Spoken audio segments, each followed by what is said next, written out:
हम बीनू झा गोर लगै छी समस्त मिथिलावासीके। जितियाके बहुत बहुत शुभकामना सब गोटेके। जितियेसँ जुड़ल किछु जानकारी लऽ कऽ अपने सबसँ साझा करैके लेल उपस्थित छी एहि वीडियोके माध्यमसँ। तऽ सुनै जाउ।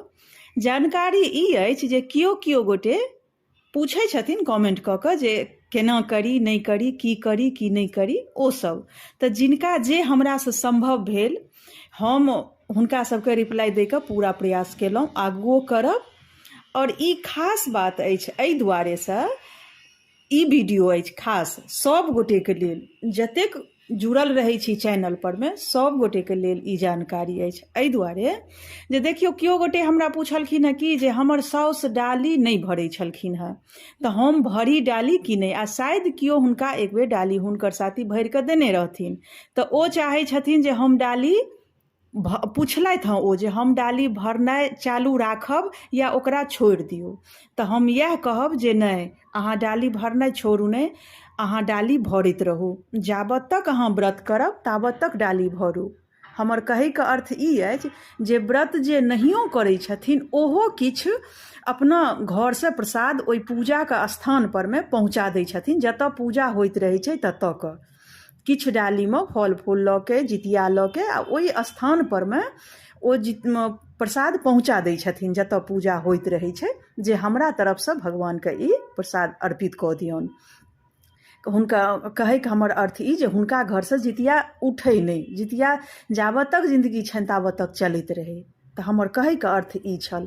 आब अपने लोकनि ई सुनियौ, हमरो जे सासू माँ छथिन, हमरो जे माँ अछि, हमहूँ अपना माँके नहि कहियो देखलियनि आ हमर सासुओ जी डाली भरैत नहि देखलियनि, लेकिन हुनका बहुत खुशी होइ छनि हम डाली भरै छी। ओ मना नहि हमरा कहियो केलथि जे अहाँ किया डाली भरै छी, हम एना नहि करै छलहुँ। तऽ उल्टा हुनका खुशी होइ छनि। आ संगमे हम ई कहऽ चाहब जे दुनिया कतेक आगू बढ़लैए से देखियौ। अपन सबके ओढ़न पहिरनमे, खान पानमे, रहन सहनमे बहुत दुनिया आगू बढ़ि गेलैए। बहुत किछु परिवर्तन भेलैए कि हदसँ बेसी परिवर्तन भेलैए। शादी विवाहसँ लऽ कऽ कोनो भी त्योहार हुए हर चीजमे परिवर्तन भेलैए। तऽ फेर ई जितियेमे किया एतेक करबै जे नहि ई एना नहि करबै, हमर पूर्वज एना नहीं केने छथिन तऽ हम नहीं करबै।